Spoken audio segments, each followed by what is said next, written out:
firstly, I'd like to ask, you already had many artwork related to space or universe, so what does space or universe mean for you so far?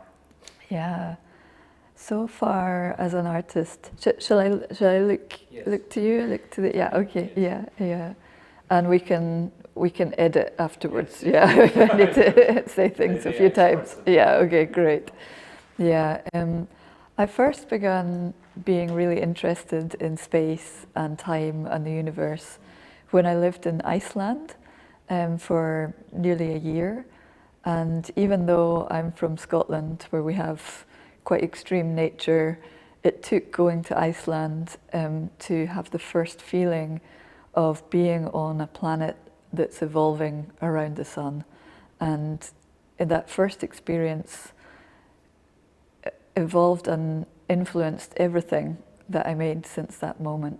And I think it was something to do with being in a country where there's so much wilderness, there's so much sky, there's 24-hour daylight in the summer, you can see the midnight sun drop and rise, you have these melting glaciers and polar landscapes and all the seasons in one day, and so you feel the proximity to nature and the proximity to time and deep time in a way that I hadn't experienced before. So I was living there just before I started my studies as in art school. So it made a big influence on me, and that's the first time I really opened my eyes to the sky and to the night and to the deep space. So from then on, I've made so many different artworks that relate to dying stars. I made a map of all the dead stars in the universe, which charts 27,000 little points of light of where these stars once existed. The light from the dying stars has taken millions or billions of years to reach our eyes. I beamed music from the moon using a kind of radio technology called Earth, Moon, Earth, or moon bounce. And so I beamed Beethoven's Moonlight Sonata to the moon, and then when it returned to Earth, fragmented by the shadows and the weather and space, I made a new score with these musical notes kind of drifting in space. I've also worked with moonlight. I'm quite obsessed with the moon, and so I wanted to recreate the light of the moon and make a light bulb. And so I worked with a lighting company to design, make a standardized moonlight bulb that's like a daylight bulb, but that simulates the light of the full moon. And it's in a whole lifetime of moonlight. I've also worked with astronomers and geologists and many different scientists all over the world to bring together knowledge and information, but to try to transmit this connection to the beyond through artistic experience, and to do it in a way that's perhaps more poetic or using the heart, and trying to find a way to bridge these worlds of science and art. So I've also made an artwork that brings together the average colours of the whole universe from its very beginning to its very end. So we charted from the Big Bang into the first stars and the stelliferous era, all the way to the end of time, and that spins in one big colour circle. Very recently I've made a clock or a ticker number of the number of sunrises to ever happen since the Earth began. So every day at sunrise, wherever the artwork is in the world, it ticks and goes up one. So it charts the many trillions of sunrises since the Earth was first formed. So I often work with these ideas of dying stars and moonlight and the colour of space and even materials like cosmic dust as a way to try to find a relationship with us, with humanity, with the non-human world, and with this vastness of something that's almost inexplicable or beyond our grasp. And I've always been really fascinated by the very deep beyond, like the very mysterious and and that which we can never really know or never really understand, but yet which we're all from. We're all born from this vast cosmos. The earth itself even is part of this huge recycling process of the universe to form our home and every single one of us who live here. So I think my fascination with space and deep time is often about a connection between how we relate to this enormous, expansive universe that's our home, and in that way it can make us feel even more connected perhaps to the earth, to our homeland, and allow us to understand where we've evolved from, and understand the very depth of time, of cosmic time, of the geological time, and this very tiny point of time that us humans are a part of, and quite how extraordinary that experience is. Yeah, it sounded like you found identity or location among the entire universe.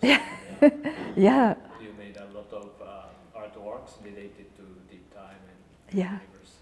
And I also know you had a chance to send your artwork to International Space Station. Yes, that's true. It's a chance for you to touch the actual space. Yes, that was really wonderful experience. I worked with a very old meteorite, and I cast the meteorite and then melted it and made it back into exactly the same shape and form. So it's almost like it reset the internal clock of this meteorite, which could have been carried through space for millions of years, and it fell to Earth, and then I remade it and then sent it back up to the International Space Station, where it stayed up there for some months, and then it came back down through the atmosphere and joined the Earth again in fragments. But it's true that meteorite kind of touched human hands and then was released again back into the cosmic cycle. So I'm very interested in these cycles of life and eternal life and transient life, and how the stars have such a deep relationship to us as humans, and even though they feel like they're so very distant and so immense and so outside of us, if it wasn't for stars and if it wasn't for stars dying, even none of us would be here. The material of the stars dying, it runs through our blood, it runs through our bones, and it makes us as humans. And so I think it's so easy to forget this vast landscape that we're part of, and really part of, made of. We're made of the same stuff as the rest of the universe. And for me, that always gives me a feeling of like rootedness, as well as awe and wonder about where we are in the place in the scheme of things. Yeah, I think your artwork visualizes something we cannot see from the outside, but everything is part of the stars, or has a history from the beginning of the universe. Yes. Yeah, exactly. And I think what's so extraordinary at this moment in time is that the technologies that we have allow us to almost reach the edges of space and the edges of time and the beginning of the universe. And we have all of this knowledge and this information, and it's perhaps the first time in the life of humans to be able to look back so far into the universe and to understand the evolution of Earth and to understand our relation to the stars and the moon and deep space. And so it feels like a real privilege to be alive now when we're finding these amazing discoveries, and also that we don't know if there's other life out there. We're probably on the cusp of discovering whether there's life or no life, and so I find technology is a really incredible way to open our eyes to the much wider perspective of human life. Yeah, it means you've already had a lot of thoughts and experiences about arts related to space before joining this Starsphere project. Yeah. But regarding Starsphere project, we wanted to give you the new tool or toy to enjoy the view from space of the Earth. So how did you feel or enjoy this new experience? Yeah. Well, I would say, I mean, for me as an artist, to be invited to be able to work with a camera in space is like a dream. To be asked to be one of the very first people to have this really uncommon view of us, of the Earth. And so in my artwork so far, often I've been looking out deeper into the cosmos, but never have I had the chance to look back to us, to our home and to this vast planet that is the Earth. So it's been the most extraordinary experience to be able to really be given the tools to use any kind of imagination to do what I would like with this camera. And so I've been able to really wander in my imagination and dream about what I would like to do and what I would like to see. And so the more I was looking at the Earth, the more I was interested in this view back to us rather than the view out. But how is the Earth seen from elsewhere? And how are we seen from this very deep beyond? And how does that make us feel as humans, to have this vast perspective? And I think one of the things that struck me so much was both, well, the beauty, this extreme beauty of seeing everything, the clouds and the rivers and the deltas and the deserts and the forests and everything in this one whole with no borders. Countries don't exist anymore, and you know, there's some outlines of things, but you really see for the first time how this oneness takes over our view of the Earth. The Earth isn't split into all these divisions that humans are so used to doing. It's one whole, and it's one whole that's part of an enormous, harmonious universe. And I think what struck me so much was this feeling of being able to see all of it at once and being able to try to understand the deep ephemeral nature of the Earth and how everything is constantly in transformation, everything is in change, everything's in flux.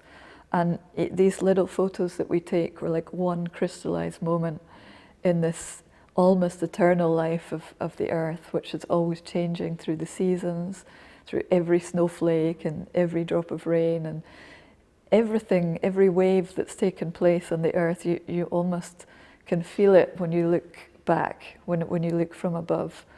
And I think another feeling that I was really struck by was both the immensity of Earth, but also the vulnerability of Earth.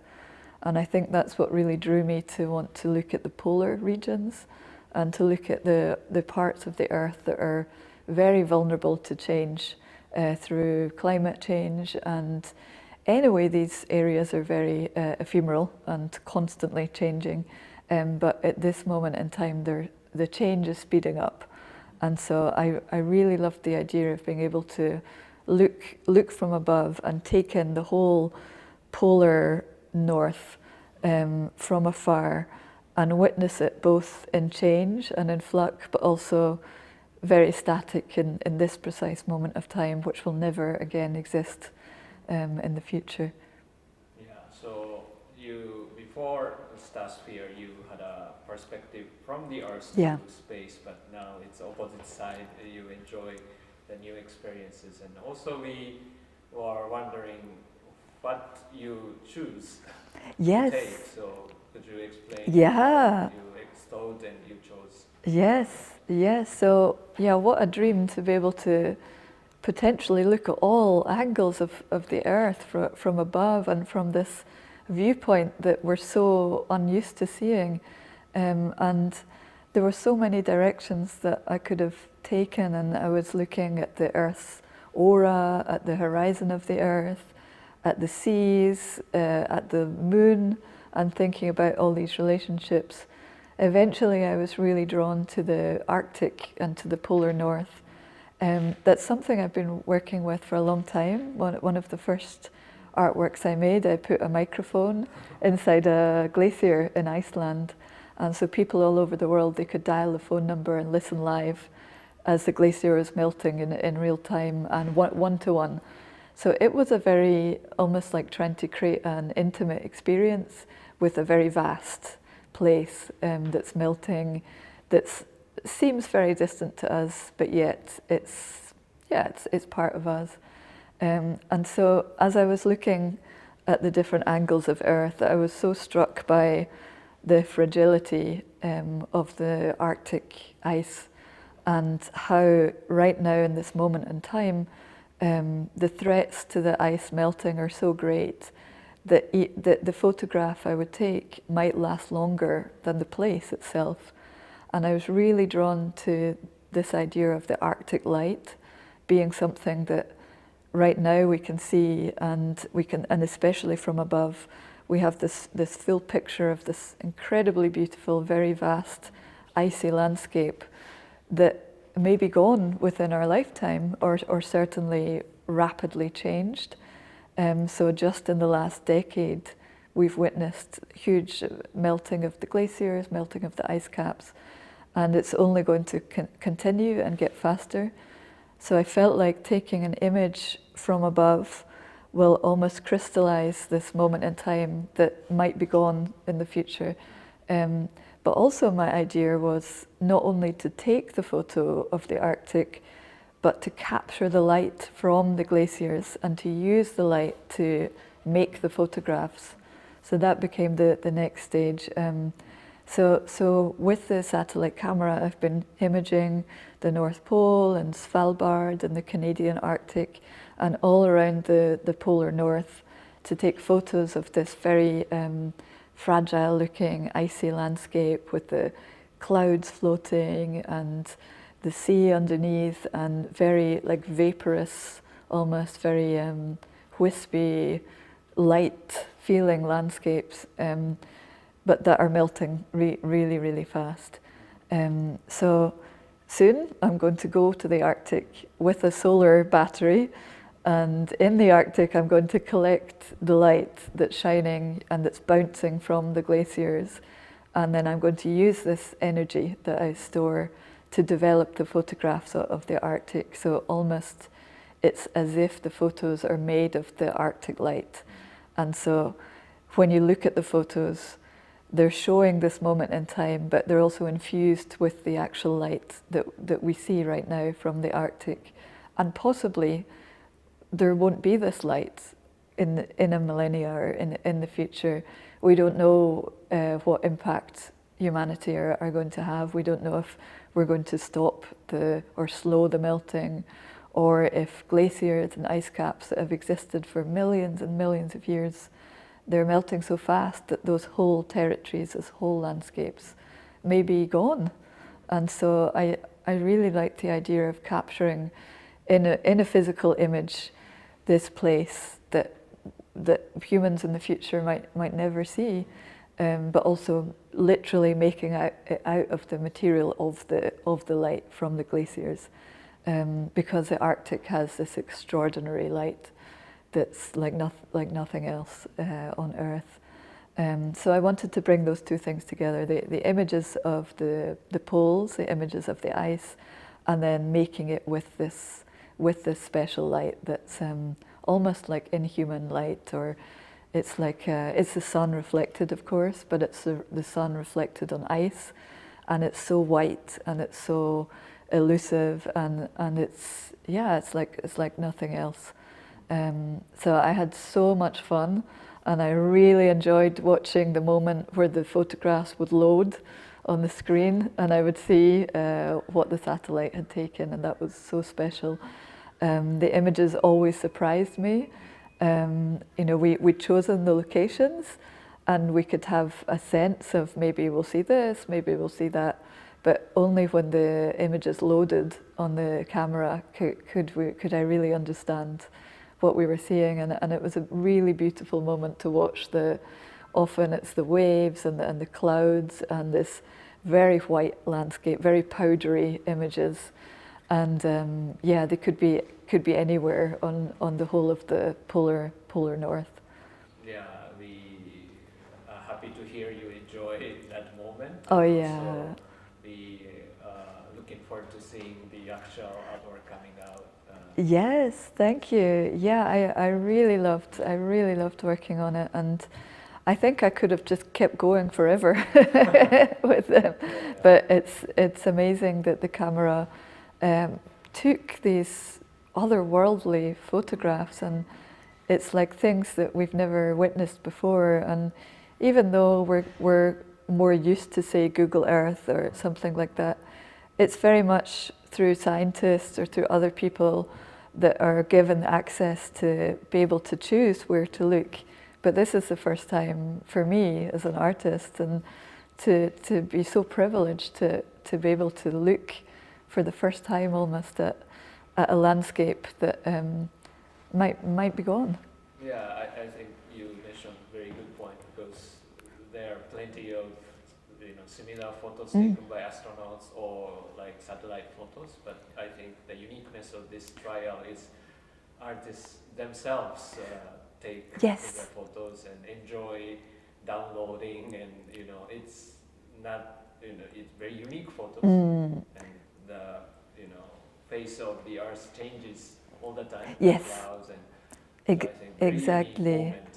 It was very, very unique because, yeah, maybe the astronauts on the space station, or few people have really afforded the luck to look down on the Earth from space, and often they're in very specialized fields. And so for me, just as ordinary person and an artist, it was really amazing to choose exactly where to look, and then be surprised when the images were coming back from the satellite. It was such a special moment to open the images and think, wow. And I still look at them, and when I'm looking at them, I always see something new.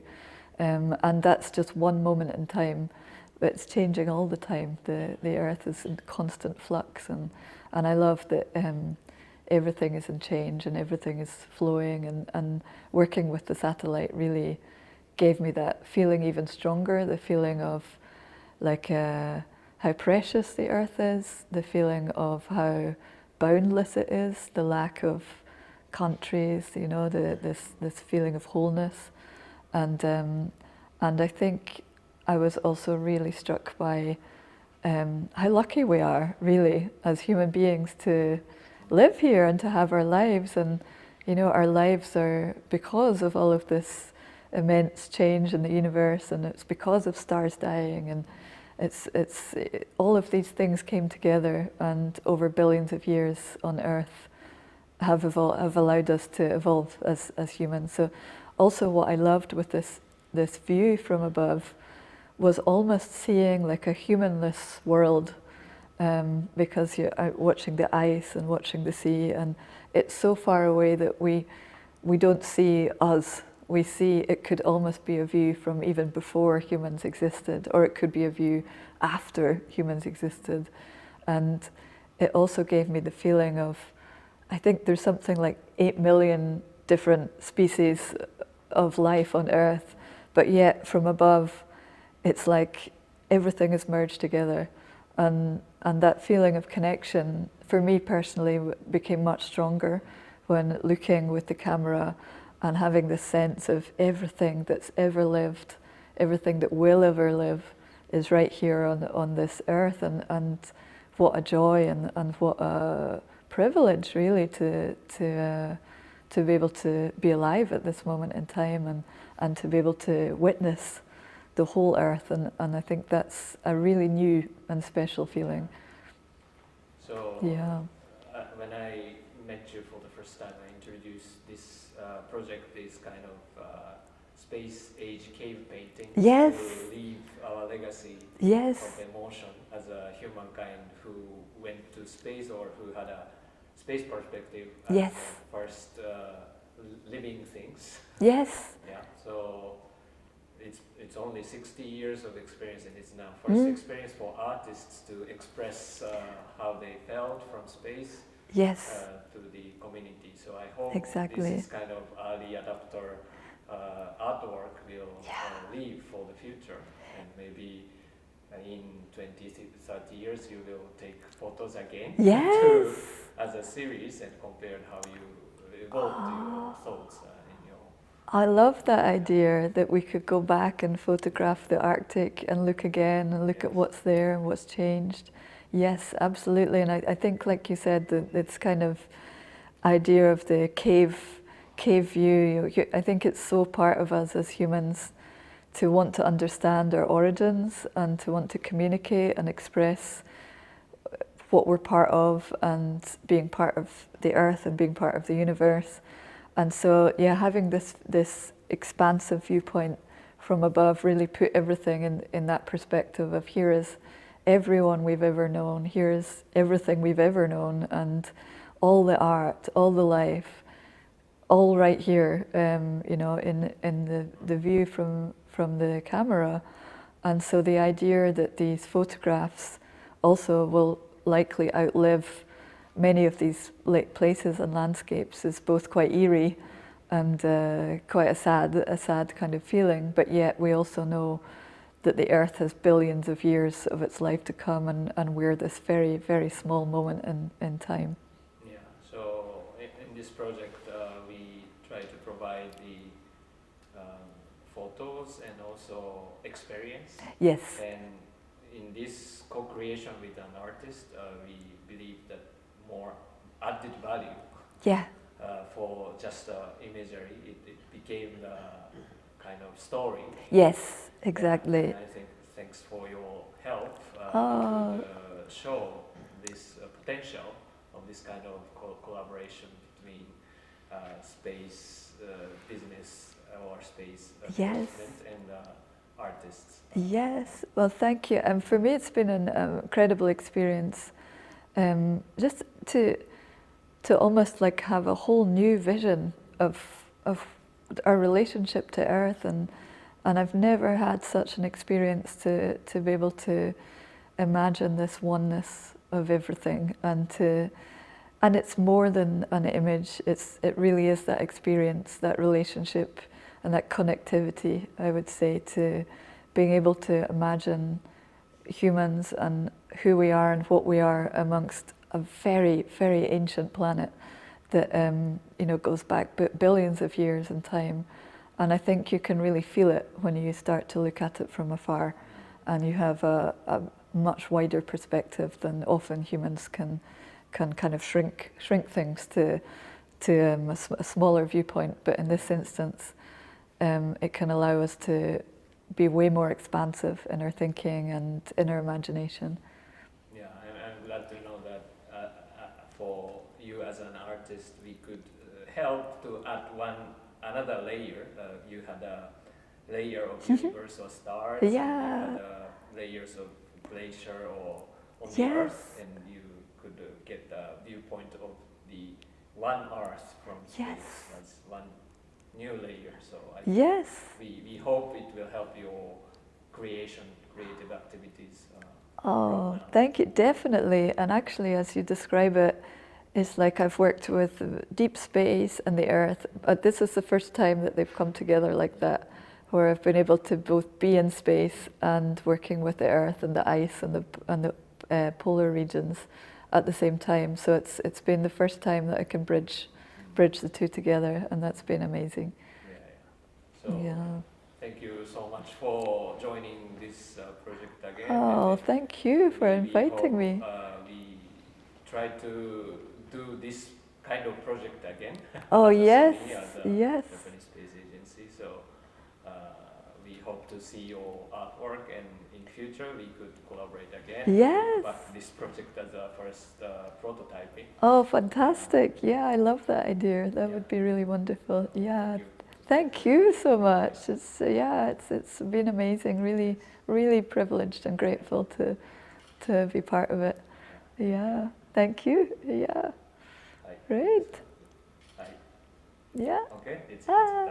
Yeah. Good. Yeah. Did you feel like you got enough? Yeah, I think so. Yeah. Yeah, great. Yeah, great That's story. super, And yeah. I was overwhelmed to